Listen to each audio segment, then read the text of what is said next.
When there's no more hope is left in me, I can see what comes my way, and I'm always lost.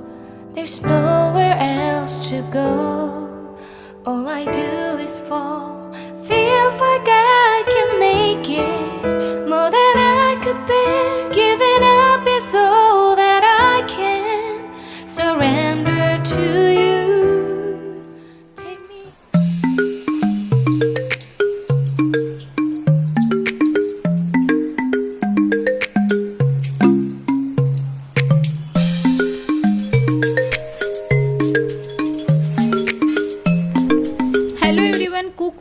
मध्ये तुमचं खूप खूप स्वागत आहे। तर आज आपण पाहणार आहोत इन्स्टंट चकली भाजणीची चकली कशी बनवायची।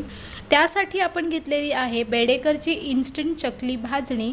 ही ऑलरेडी तयार भाजणी आहे आणि ह्या भाजणीपासून आज आपण बनवणार आहोत मस्तपैकी चकल्या।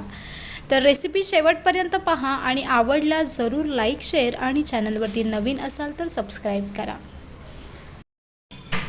तर ही भाजणी आपण एका बाउलमध्ये काढून घेत आहोत आणि यामध्ये ऑलरेडी सर्व इन्ग्रेडियंट्स असतातच, त्यामुळे एक्स्ट्रा असं काही ॲड करण्याची गरज नसते। पण तरीसुद्धा चवीनुसार थोडं मीठ आणि लाल तिखट ॲड केल्याने त्याची चव अजून छान येते।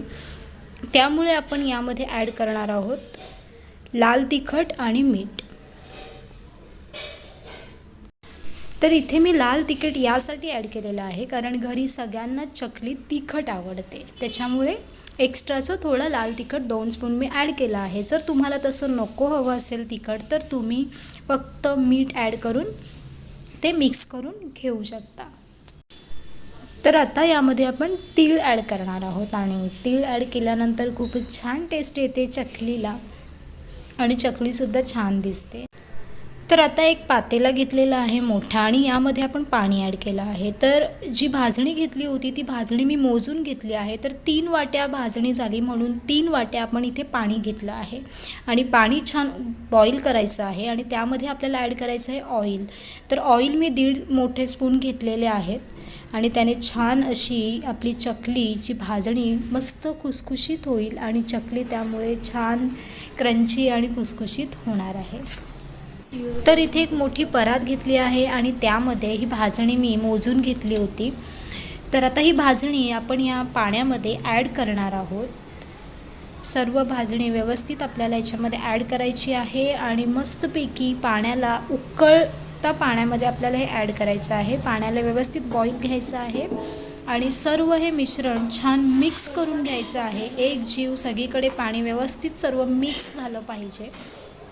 तर अशा प्रकारे तुम्ही एक व्यवस्थित म्हणजे कपडा घ्या पकडायला किंवा पक्कड घ्या आणि व्यवस्थित पकडा कारण ते खूप जास्त गरम आहे। तर व्यवस्थित झालं पाहिजे, आपल्या हाताला चटकासुद्धा नाही लागला पाहिजे, त्यामुळे हे व्यवस्थित असं मिक्स करून घ्यायचं आहे आपलं। आता आपल्याला गॅस बंद करून हे छान व्यवस्थित मिक्स करून झाल्यानंतर यावरती आपण एक झाकण ठेवून देणार आहोत आणि एक 15 मिनिटासाठी आपण हे साईडला ठेवून देणार आहोत।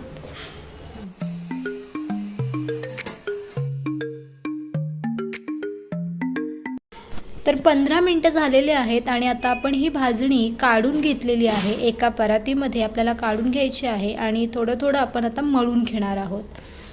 तर ही भाजणी मळताना आपल्याला थोडी पाण्याची गरज लागणार आहे कारण ही जी भाजणी असते ही सुटसुटीत असते, लगेच मळली जात नाही, थोडी मऊ आपल्याला मळावी लागते आणि मळताना पाण्याची गरज लागतेच। तर साईडला थोडं मी पाणी घेतलेलं आहे आणि आता ही व्यवस्थित मळून घेणार आहे आणि म्हणजे पूर्णपणे कंप्लीट थंड झाली नाही आहे। जर तुम्ही थंड करत राहाल तर मग ती भाजणी म्हणजे मळताना तुम्हाला खूप त्रास होईल, जसं की आत्ता पटकन मळली जात आहे तशी मळली जाणार नाही, त्याच्यामुळे त्याच्यामध्ये कसं थोडी वाफ असल्यामुळे ती व्यवस्थित मळली जात आहे।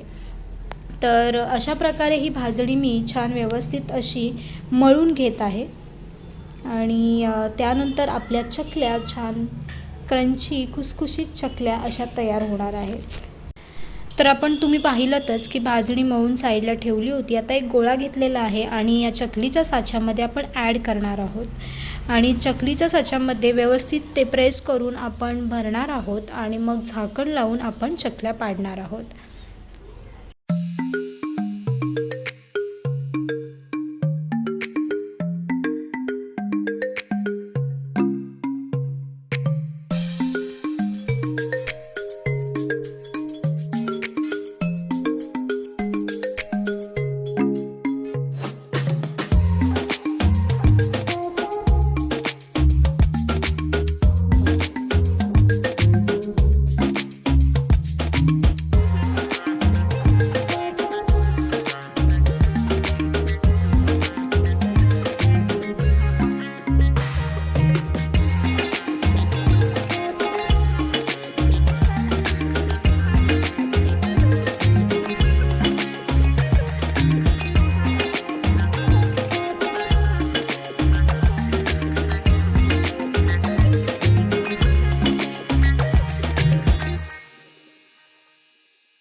चकली फ्राय करताना ती खूप नाजूकतेने उचलून मग कढईमध्ये घालायची आहे. कालत्याच्या सहाय्याने तुम्ही चकली उचलू शकता, त्यामुळे चकली तुटणार नाही. तुम्ही हळुवारपणे उचलून ती डायरेक्ट तेलात घालून मग छान अशी फ्राय दोन्ही साईडून आपल्याला कुरकुरीत अशी फ्राय करून घ्यायची आहे. मस्तपैकी जोपर्यंत बुडबुडे कमी होत नाही आहेत तेलाचे तोपर्यंत तिला पलटी नाही करायची आहे. त्यानंतर मग दोन्ही साईडून छान अशी क्रिस्पी भाजली गेली आहे चकली आणि आता आपण ही काढणार आहोत. सो अशा प्रकारे मस्तपैकी गरमागरम सर्व चकली फ्राय करून इथे मी घेत आहे. तर अशा प्रकारे आपल्या इन्स्टंट भाजणी चकलीच्या चकल्या तयार आहेत. बेडेकर इन्स्टंट भाजणी चकलीच्या बेस्ट चकल्या अशा झालेल्या आहेत. मस्तपैकी कुरकुरीत आणि क्रिस्पी छानच टेस्टला झालेल्या आहेत. सो व्हिडिओ आवडला जरूर लाईक, शेअर आणि सबस्क्राईब करा आणि प्लीज तुमच्या फॅमिली आणि फ्रेंड्ससोबत शेअर करा. थँक्यू. अशा स्वादिष्ट आणि उत्कृष्ट रेसिपीजसाठी माझ्या चॅनलला लाईक, शेअर आणि सबस्क्राईब करा. धन्यवाद.